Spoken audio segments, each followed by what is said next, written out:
And we should be recording.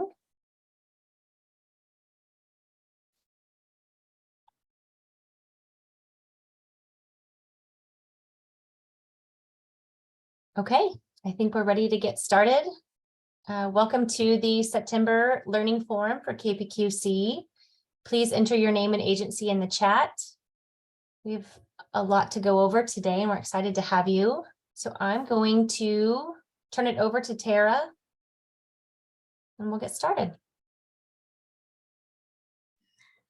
Hi, everybody.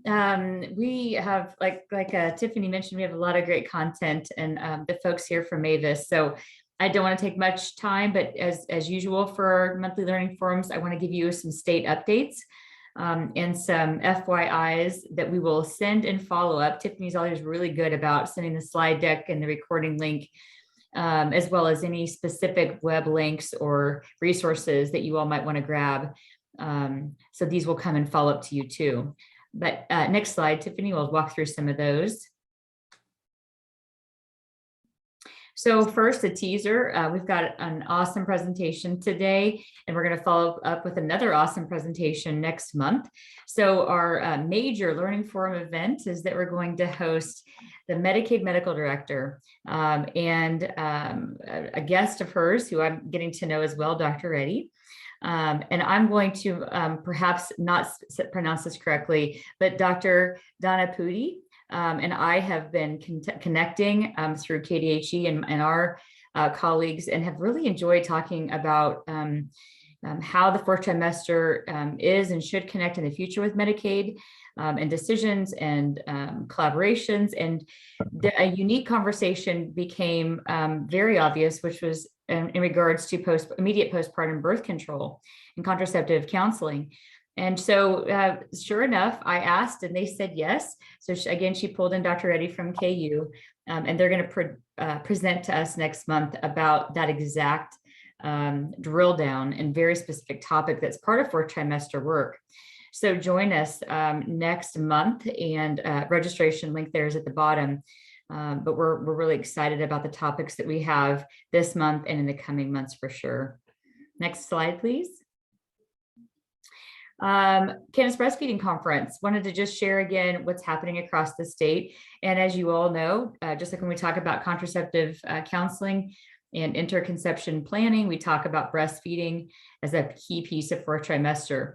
The Kansas Breastfeeding Conference, Coalition Conference, has been a long-term, well-known, exceptional conference. And the fact that it's back in session and in person is pretty awesome. Happening October 13th and 14th. This is the flyer that I just copied and pasted. If you did not get it from their listserv, that link again is at the bottom. It's an easy click, and then you'll link directly into these two pages and how to register. We'd encourage everybody to do that and share that out to your groups. Next slide. Hayes Med, one of our powerhouse fourth trimester sites, shared the Women's Health Symposium information with me and with many of us, and I offered to share it out amongst, again, our KPQC group. This one's taking place Friday, November 4th in Hayes. Really awesome topics.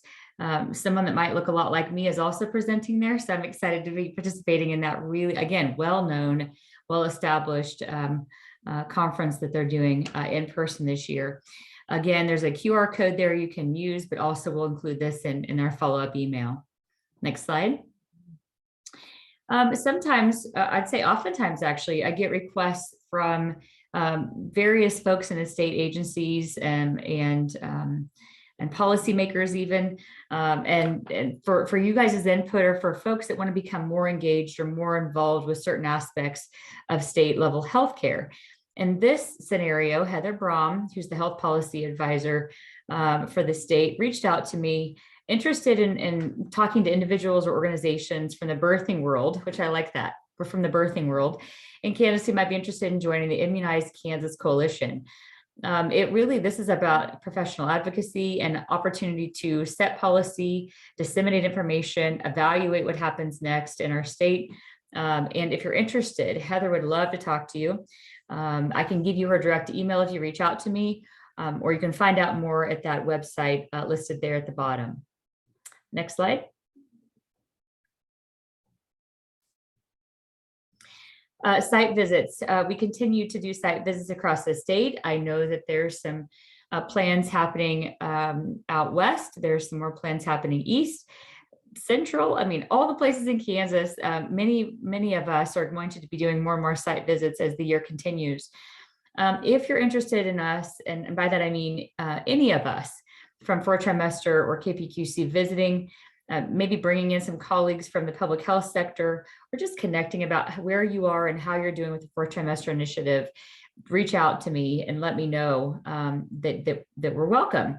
You all that have had us visit have shown us great hospitality, and there's just something about in-person collaboration that just can't be beat. Virtual is great. I've done some virtual group sessions already. I'm going to do another one in October. But site visits are wonderfully unique. So again, if you're interested, give me a holler and we'll get something scheduled soon. Next slide. This updated timeline of the projects within 4th trimester initiative, I just wanted to bring to your attention for those 4th trimester sites on the call today. You may remember this from our general meeting last May. Our folks at KFMC updated it, and I love the color coding and the graph and the knowing where you are that's established here. But really what you're seeing is all the projects within 4th trimester listed to the left. Post-birth training as an example, Kansas Birth Equity Network training as another example, and on down the road. Then to the next slide, next row, nope, that's a column. Next column to the right is when that piece of the project started, when we anticipate that part of the project will be completed. And again, then you can see the bar graph of what's ongoing or simultaneous. We do this not to confuse you, but in fact, to just make it easier to understand where you are in the project, where you're headed, and those pieces that are always ongoing.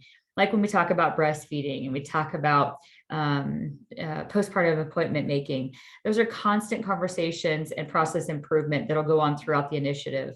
But the other pieces that we want to start and finish at a specific time, I want to make sure was in front of you. I get a lot of questions about that, so I hope that's helpful. Next slide. Kansas Birth Equity Network training. Initially, we had planned for the end of September to be your deadline. However, because of some difficulties with logging in, and quite frankly, just because we know you all are trying really hard, we've extended the deadline to October 31st. At that point, it has to be done. And that's based on contract. That's also based on the conversation that needs to happen next, which is further expanding that Birth Equity Network training to all hospitals and birth settings, and encouraging the state to become involved and intimately integrated in Birth Equity Network work. So we have to be done at the end of October in order for us to do the next steps. I wanted to celebrate, and you can see those listed there. On the left-hand side are those champions that have completed the KBIN training at this point. And those on the right are folks that have signed in and begun the training and yet haven't completed and have not yet completed the training, but are so close. I'll also tell you there's a couple more names that were omitted by accident from this list, and that's on me. I recognized it about an hour ago and didn't get the slide updated, so I'll give you kudos next time. But again, thank you to all of you who have started or completed this training. It is absolutely amazing, and the feedback we're getting is pretty awesome. So again, all of you who have not started, if you have questions or difficulty logging in, reach out to myself or Aluma. That's our contact with KBIN, and she's amazing. Or certainly if you have any concerns about how the training's going, or feel like there's some issues with obtaining that deadline, let me know right away. But we're excited to move on with that process. This is just a reminder for me to tell you all, remember, all of 4th trimester initiative is now welcome and invited to receive direct TA on maternal mental health in your hospital. That's huge. So you get direct work with experts in the field statewide, but at the local level in terms of how you're screening patients in the postpartum period, how you're referring them either inpatient or post-discharge, and what happens next. We know the resources are scarce in Kansas for maternal mental health care. And so this is our best way to say we want to wrap resources around each hospital and each community and make sure that everybody has access for your patients. Next step, or next slide. Thank you. We mentioned this last month, and I just would say, again, if you're interested in this really great new KDHE resource, either print copy or digital copy, let me know of just wealth of information for new families that you can give to them in the postpartum period. Have it on your website or other options for sharing and disseminating, but do not miss out on this free resource for families in your community. Next slide.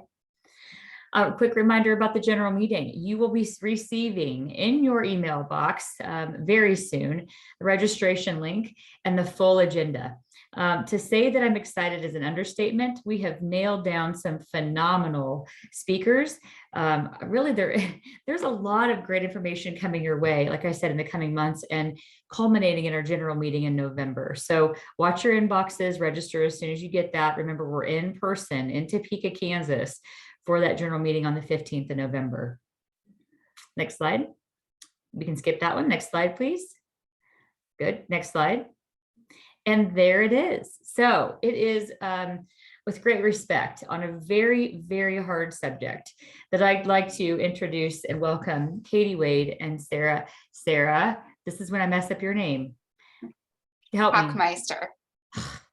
So easy. Hockmeister. I should have just tried it. Sarah, thanks for being generous with me there. So how I will let them explain to you their roles and how this all fits in for a trimester, but I would just say to you all, I don't need to convince you of that. Those of you that care for women and families at the bedside know that intimate partner violence and sometimes the subtle, sometimes the very obvious ways that we learn and connect with our patients around this really hard event or hard part of their lives has to be addressed, period. We know that it's connected to our maternal mortality review cases. We know that we see adverse outcomes almost many times connected to intimate partner violence. So while it's a challenging thing to begin to dig into, it has to be done. And this difficult work is best done by the experts in the field. So we invited Katie and Sarah to join us today. So without further ado, Katie and Sarah, take it away. All right, thank you, Tara, and thank you all for joining us today. We're really excited to be here and talk more about intimate partner violence, or we may also refer to it as domestic violence, which is the term we use more commonly within the advocacy world. But we are part of the MAVIS project, which stands for Maternal Anti-Violence Innovation and Sharing Project. I always have to refer back to that to see what that acronym is. But this is a project we're working on in collaboration with KDHE. You can see our disclosure there. It's a project that was funded by the Office of Women's Health, and we are really excited to dig in and do more work around this important topic. Next slide.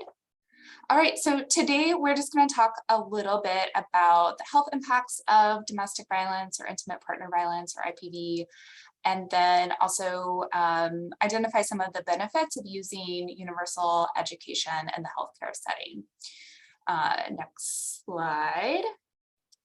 So just to kind of give you a little bit of background, KCSDB has been involved in the work of the Kansas Maternal Mortality Review Committee, or KMMRC. And this is some data from the KMMRC report. So in the initial review of cases from 2016 to 2018, homicide was the #2 cause of death for people during pregnancy or within 1 year after the end of the pregnancy. So you can see breaking that data out a little bit more.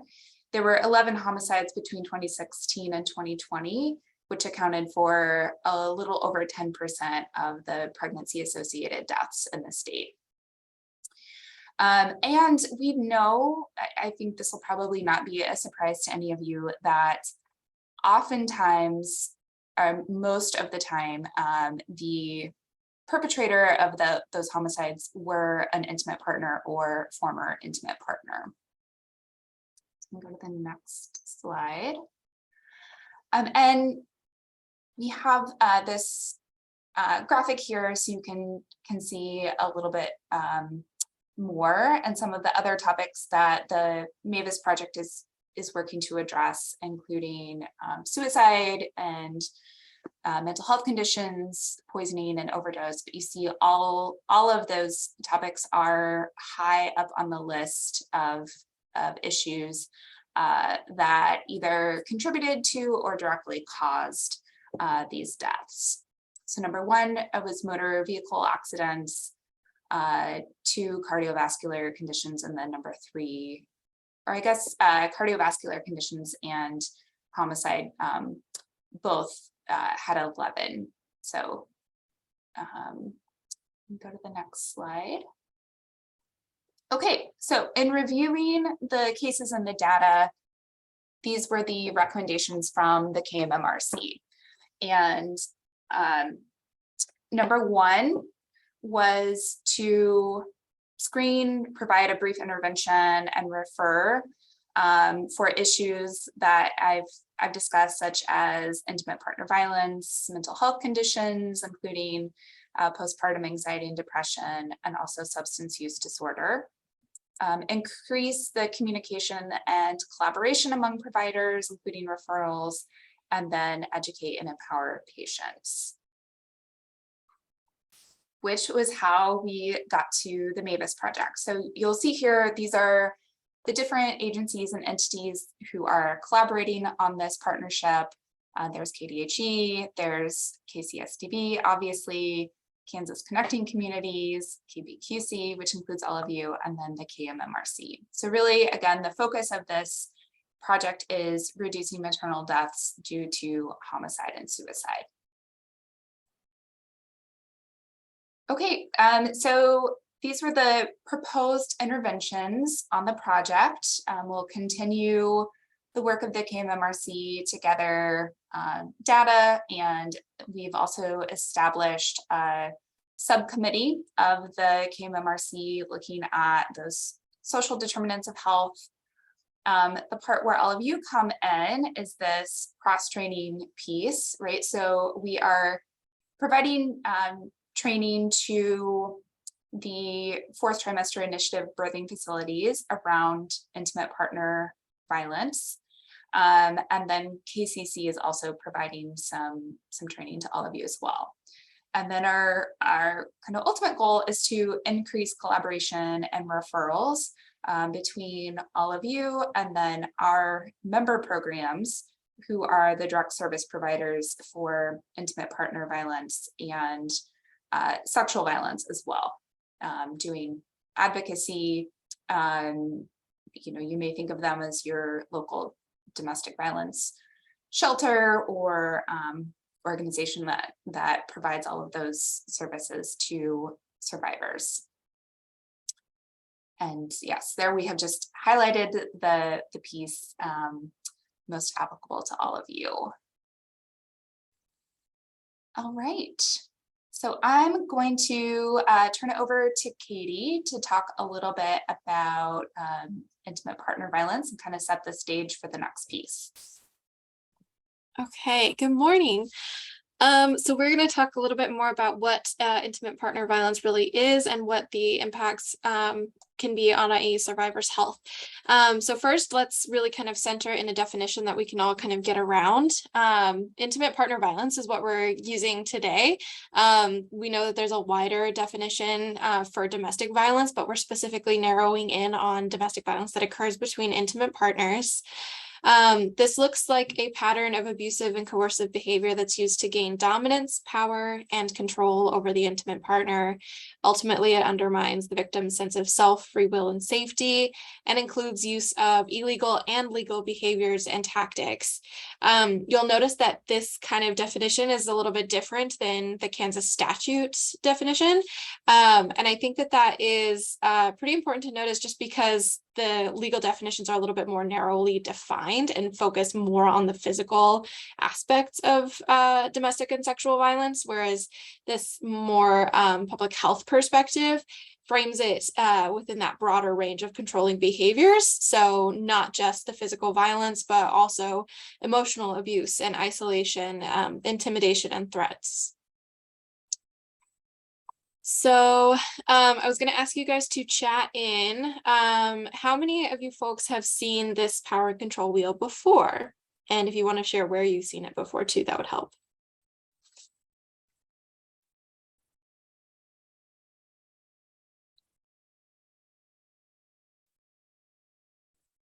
Has anyone seen the wheel before?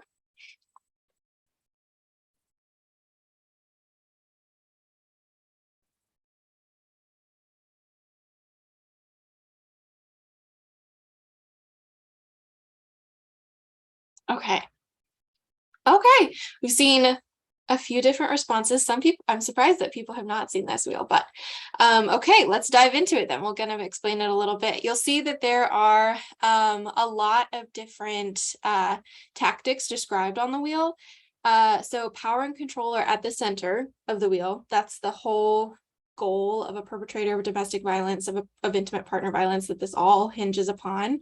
And each one of the spokes describes a different behavior or tactic that can be used to kind of overall contribute to that power and control dynamic. Now, what I like about this wheel, it's been around for a very long time. It's very kind of famous within the advocacy sphere, especially. So you see it a lot in our trainings. What I like about it is that it does expand on what domestic violence and intimate partner violence looks like beyond some of the physical stuff. But and it doesn't assign value to any one particular piece. It kind of shows that all of these are collectively used for that overall goal. But it does kind of paint this bigger picture of what this can look like. What it doesn't do, though, I think, is reflect the intersections of oppression that kind of also compound on this dynamic. So it doesn't include institutional and structural barriers to accessing supports. It doesn't leave room for cultural contexts or the impacts around LGBTQ survivors or disabled survivors that they might experience if they're a victim of intimate partner violence. It also doesn't leave much room for nuance where survivors might be using some of these tactics for their own survival. But there's always that one person within this dynamic who is intentionally trying to create a system of domination. It's a small wheel. There's not a lot of, the text is already pretty small, so we understand that there's not a ton that can be involved or added into it.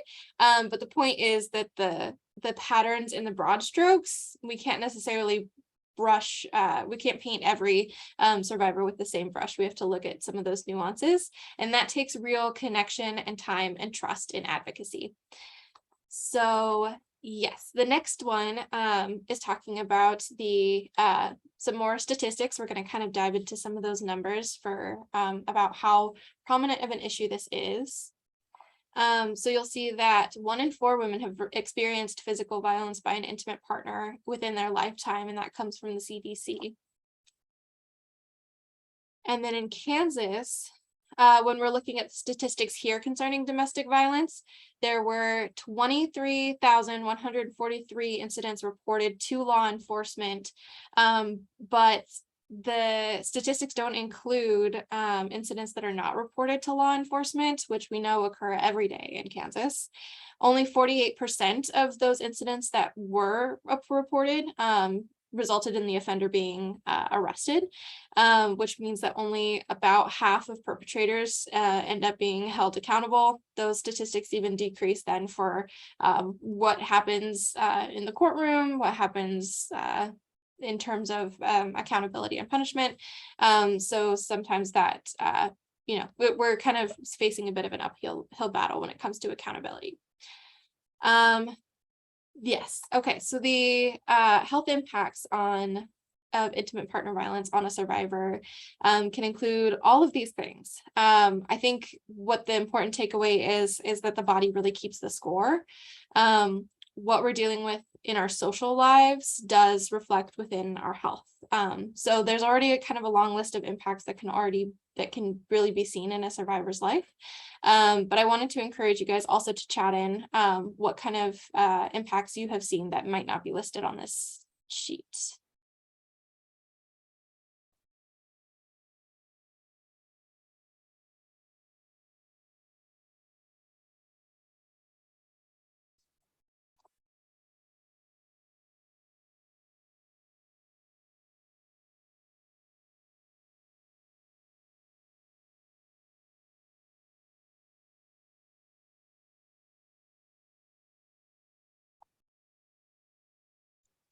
second to respond. Yes.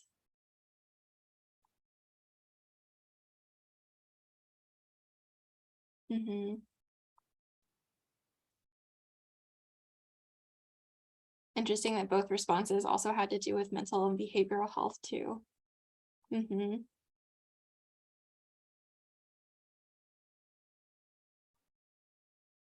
Okay, so all of these things are things that we try to keep in mind when we're working with a survivor as well. That survivor might present with any of these conditions. And so we try to kind of navigate those alongside of them as advocates to provide support in the way that would be most helpful to them.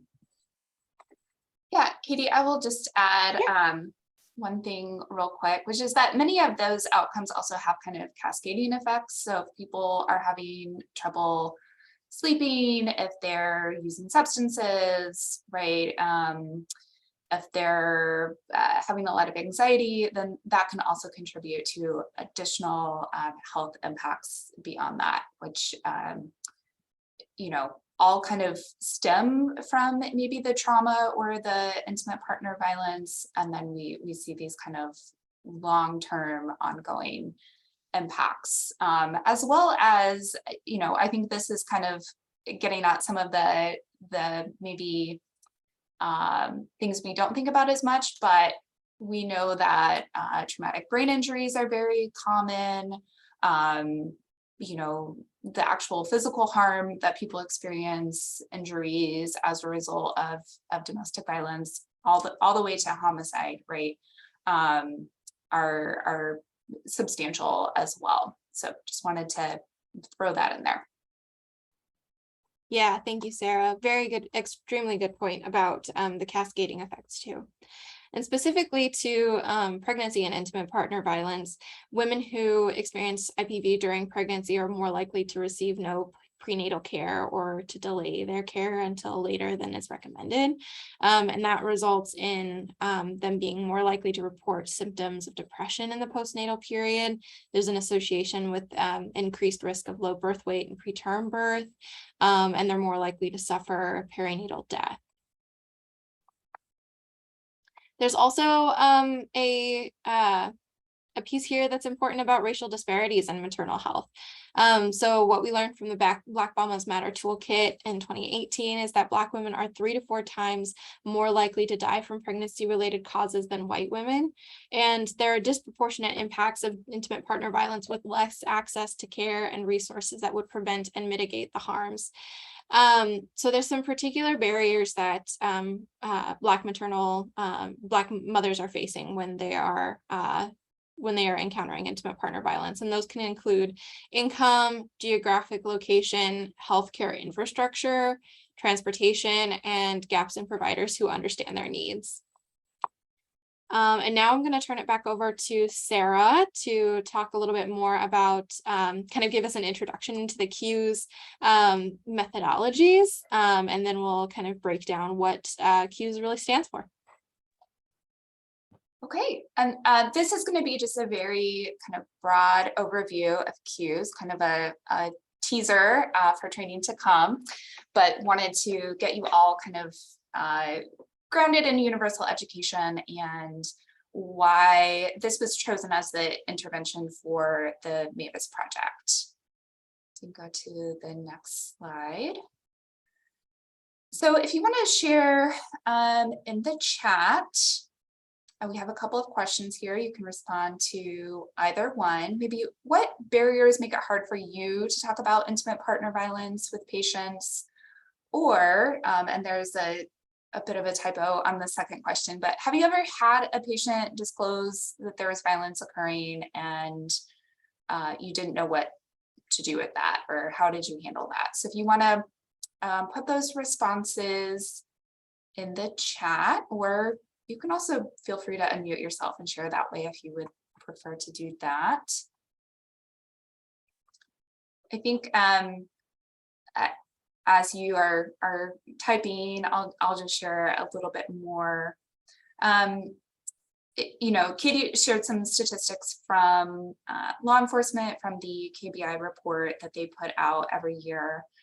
We know that many survivors are not going to feel safe contacting law enforcement. They may never report it to anybody, but pretty much everybody, especially people who are pregnant, are going to come into contact with healthcare providers at some point. And so I think that is one thing that gives all of you a really unique opportunity to provide information, provide resources and support to people.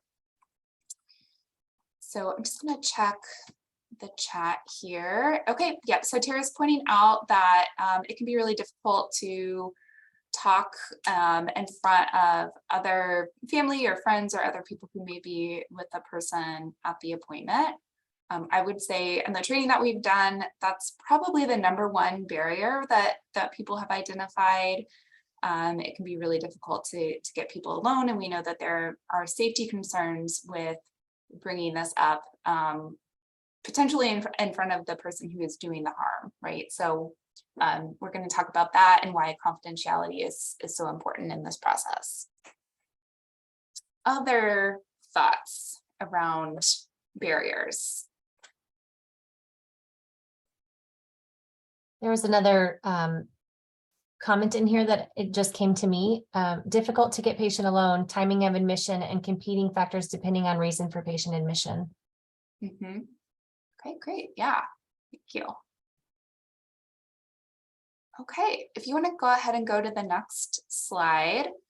So this came from the CDC and some barriers that they identified, which several of these are things that you have already pointed out, right? So time constraints, we have a lot of things to address. You know, I was thinking as Tara was showing the list of all the things that you are receiving training on and are implementing, right? There's a lot of things to cover and oftentimes a short period of time. It can be really uncomfortable to talk about this, right? We may be afraid of offending someone. We may not know what the resources are or know how to talk about this in a way that is trauma informed, right? And so, you know, we may shy away from doing it for that reason. We also talked about that need for privacy and how that can definitely be a barrier. And then also just kind of our own misconceptions around intimate partner violence, right? So we may assume based on someone's identity that, oh, well, this, you know, that wouldn't apply to this person, right? And so we end up not bringing it up or asking the questions. And you see there's a couple more comments that have come up in the chat. Okay, yep, so Kristen talking about doing double duty as a SANE sexual assault nurse examiner, and that people can get healthcare without making a report to law enforcement, which is a really good, important point. Okay, next slide. Okay, so I think there's been kind of this push, right, to address intimate partner violence by healthcare providers through screening. And these are some of the questions that providers have used. I have heard some of these questions myself in seeking healthcare, and we don't really like these questions, right? So when a provider is doing a screening and they say something like, "No one's hurting you, right?" The problem with that is that it is kind of setting up the expectation of we don't think anything is happening to you, and we are looking for a no answer from you, right? So kind of the first two questions have the same problem. Have you been experiencing any domestic violence? That can also be a problem, right? Oftentimes survivors and victims of domestic violence don't identify what they are experiencing as quote unquote domestic violence, right? There can be a lot of stigma attached to that label. The violence may be less physical and more those other things that Katie showed us on the wheel, the economic abuse, the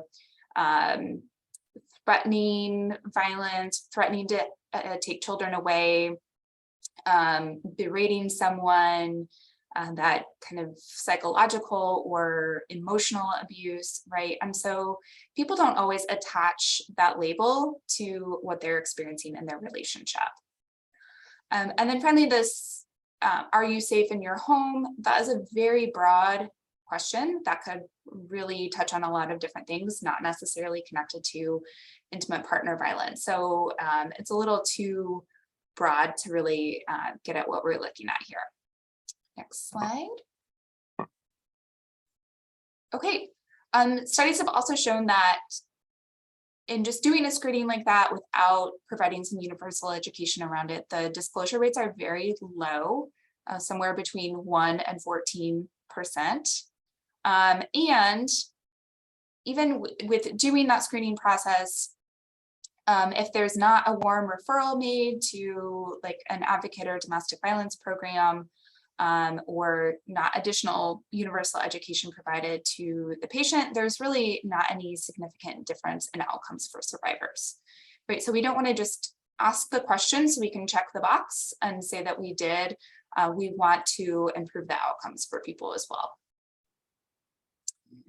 Okay, lots of reasons that patients have said that they may not disclose to a healthcare provider. And again, this is just a quick overview, but I wanted to highlight some of these for you here. I think that one of the biggest things that we hear over and over from survivors are concerns about mandated reporting, because there's this fear of having their children taken away from them, or having DCF or law enforcement involvement that they don't feel safe having, right? Especially as Katie pointed out, layering in also that racial lens of how based on people's identities, they may be treated differently or have different outcomes in systems. So that I think is really huge.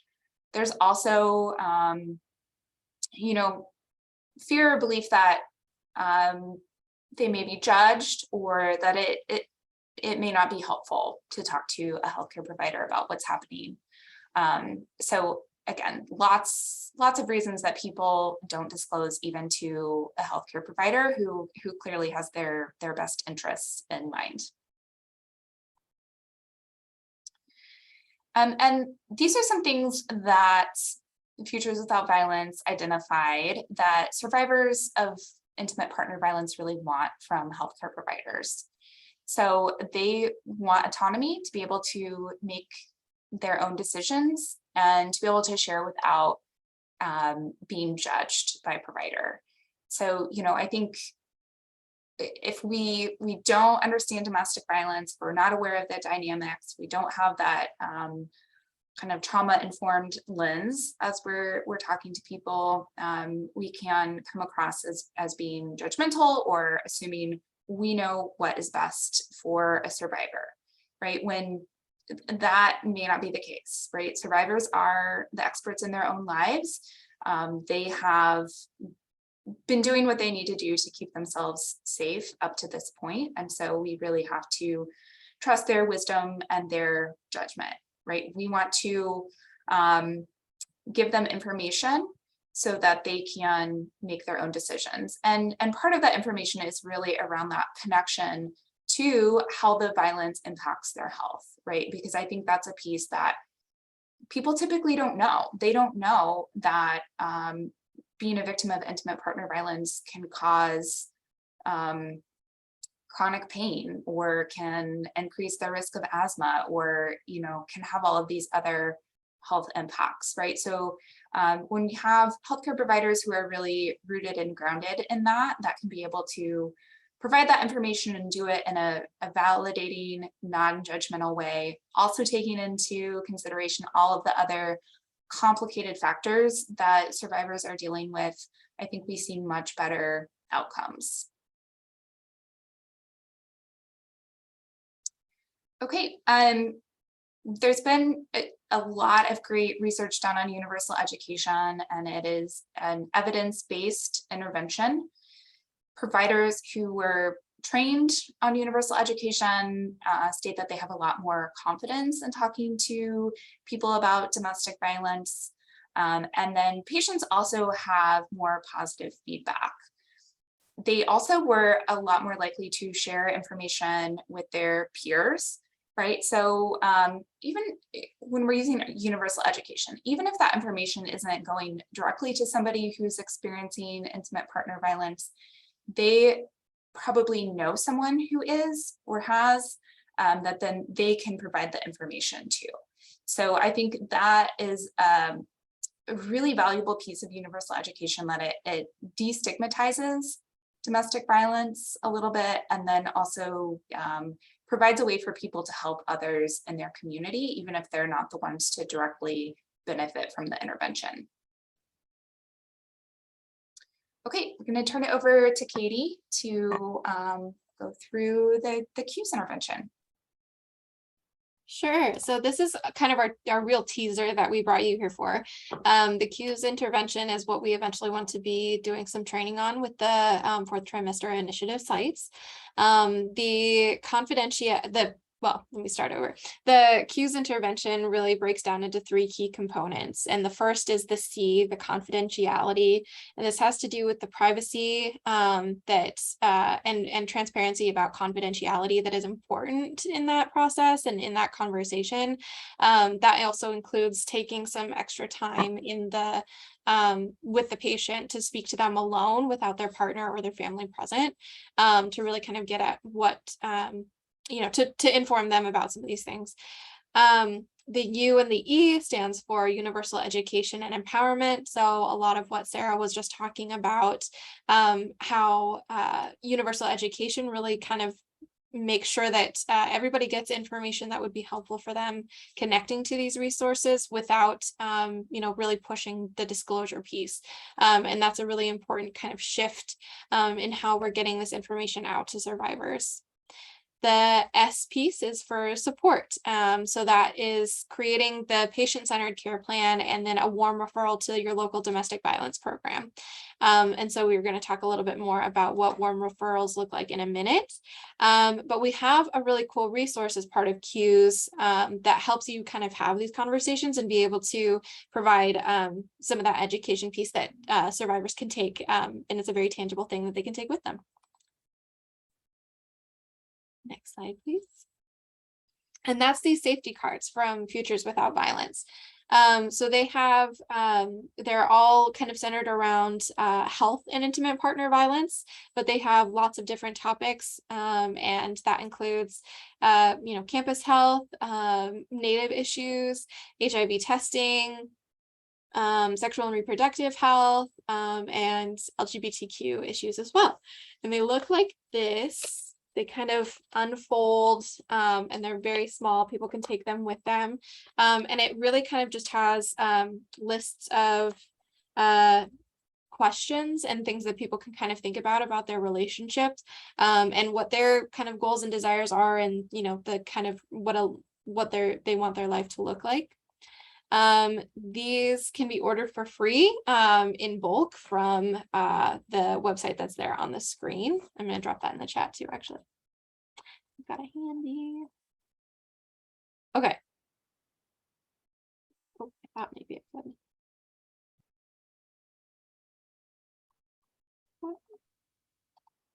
Okay, just kidding. I cannot copy and paste right now, but that is okay. We will make sure that you guys have a link to that as well, since it's a good resource. I'll add it in there. Sorry, Katie. Thanks, no problem. Okay. And then the next slide, we can dive a little bit more into referrals.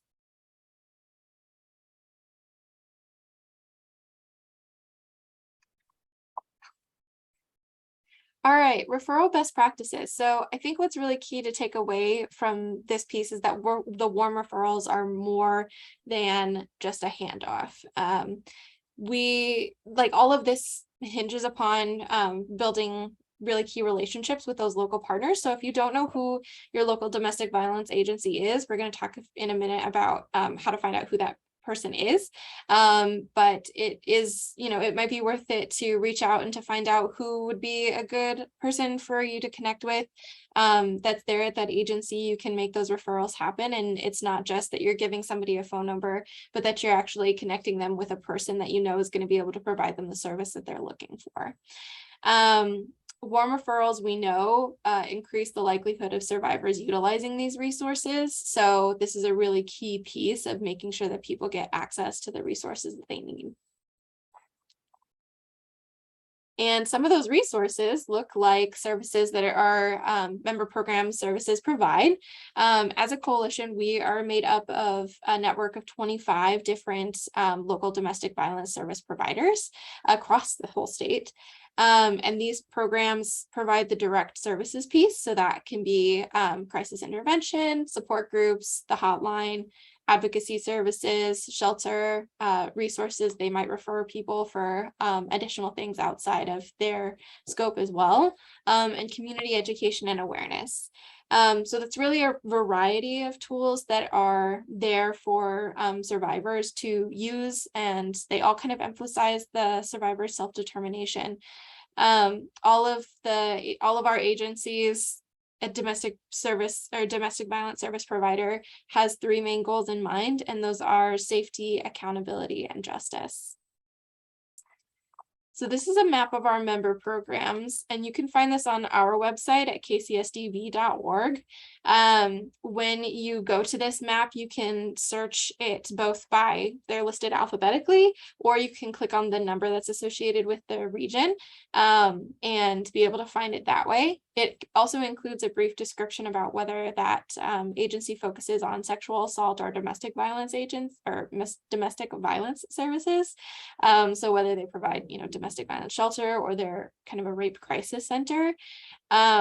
What you might not know is that you don't have to actually live in the city where the program is located to be able to use their services. So there's much more of a regional area where they cover multiple counties, and they will, make sure that the person gets to the place that's closest to them. So even in the Kansas City area, for example, there's a lot of metro-wide collaboration and multiple ways that a survivor can link up with the services that they're looking for. Okay, I am going to talk about next steps. Before I do that, I wanted to say just one other thing kind of about the intersection of pregnancy and intimate partner violence, and how we are referring to programs. So as Katie talked about the power and control wheel, right? The whole purpose of domestic violence is to get power and control over another partner, right? So the 2 times that the likelihood of homicide or really severe violence really peak are when a survivor decides to leave that relationship, and also during pregnancy. So I just want us to be really aware of that. That's one of the reasons why we don't tell people, well, why don't you just leave this relationship, right? Because that is a really dangerous time, because it's a time when the perpetrator of the violence has had their power and their control taken away from them, right? And kind of the same thing with pregnancy. That's often a time when a mom is maybe starting to focus more on the needs of the baby, the needs of her own health. She may be thinking, I don't know if I wanted to bring a child into this relationship. And so that's a time when perpetrators often feel very threatened as well. Sometimes we see violence increase during pregnancy. Sometimes it's a protective factor. An abuser may decrease their violence because they don't want to cause harm to the baby, but it can also be an escalating factor as well.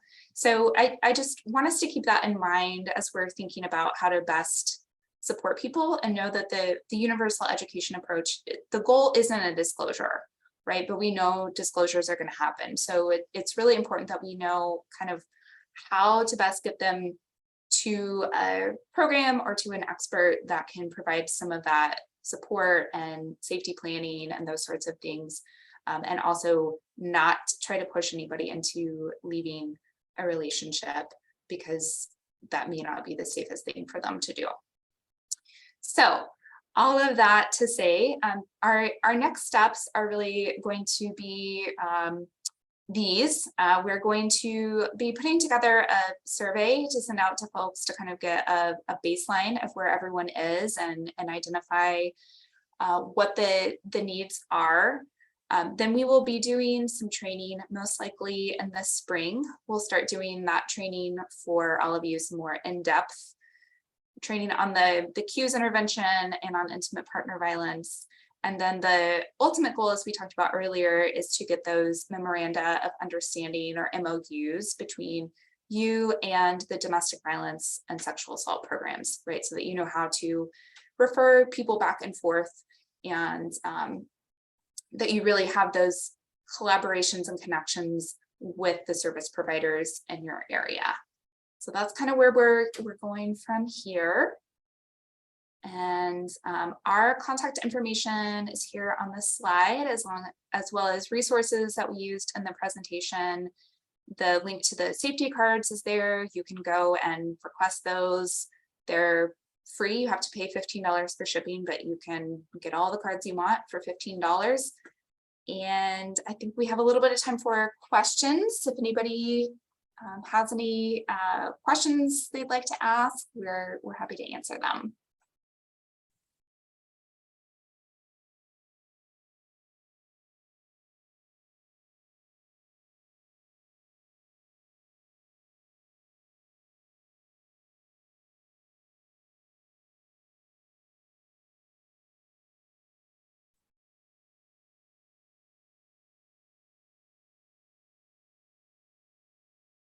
And if there are no questions, I think Tara had a few kind of final things to wrap up.